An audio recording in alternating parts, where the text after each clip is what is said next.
দেখুন, এখানে একটি চড়ুই পাখি আমাদেরকে কি শিখায়। চড়ুই পাখি এক জায়গায় বসার পরে তার চারিদিকে কিছু বিড়াল ঘেরাও করে ফেললো। তখন ও তাৎক্ষণিকভাবে যদি উড়ে যাওয়ার চেষ্টা করে তাহলে হয়তো সে বিপদে পড়বে, এটা সে বুঝে। দেখুন, সে স্ট্যাচু হিসেবে বসে পড়েছে, মানে কোনো নড়াচড়া করতেছে না।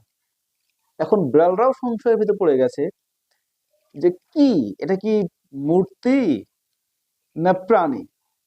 ওরাও কিন্তু বুঝতে পারছে না, দুইটা বিড়ালও বুঝতে পারছে না যেটা কি। দেখুন, ওরা ভালোভাবে অবজার্ভ করতেছে, ওই পাখির চারপাশে ঘুরে বারবার অবজার্ভ করতেছে দুইজনেই, দুইটা বিড়ালই, যেটা কি হতে পারে।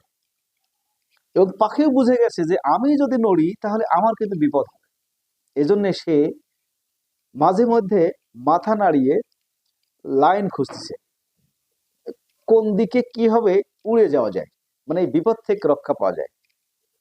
দেখুন, আল্লাহ এই ছোট্ট একটা প্রাণের ভিতরেও কিছু বিবেক বুদ্ধি দিয়ে দিয়েছে যে বিপদে পড়লে কি করতে হবে। দেখুন, কোনো নড়াচড়া করতেছে না, মানে ও বুঝতে পারছে যে আমি যদি নড়ি তাহলে আমার জীবন শেষ।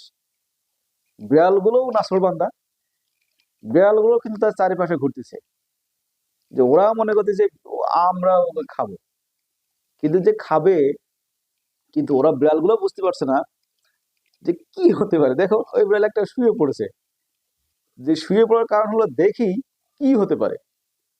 ওরাও আইডিয়া করে পারছে না যেটা কি প্রাণী হতে পারে, এটা মূর্তি না চড়ুই পাখি। অবশেষে দেখুন, বিড়াল বিড়ালরাও বুঝতে পারছে, বারবার দেখুন গায়ে শক্তিছে, বিড়ালের মনে হচ্ছে যে এটা প্রাণী হবে। ওদের ব্রেনও জায়গা, বিড়ালের ব্রেনও জায়গা দিচ্ছে যে এটা প্রাণী হবে। তারপরেও বারবার করার পরে দেখুন, এখনই লাস্ট পর্যন্ত দেখতে থাকুন, এখনই উড়ে যাবে কিন্তু। দেখুন, এই যে উড়ে যাবে, এই যে উড়ে চলে গেছে। পরে ওরা কিন্তু ধরতে পারলো না যে আসলে এটাই, যে কোনো কিছু বিপদ আসবেই, স্বাভাবিক। বিপদ থেকে রক্ষা পাইতে হলে আপনাকে শান্তভাবে থাকতে হবে, শান্ত ব্রেনে থাকতে হবে।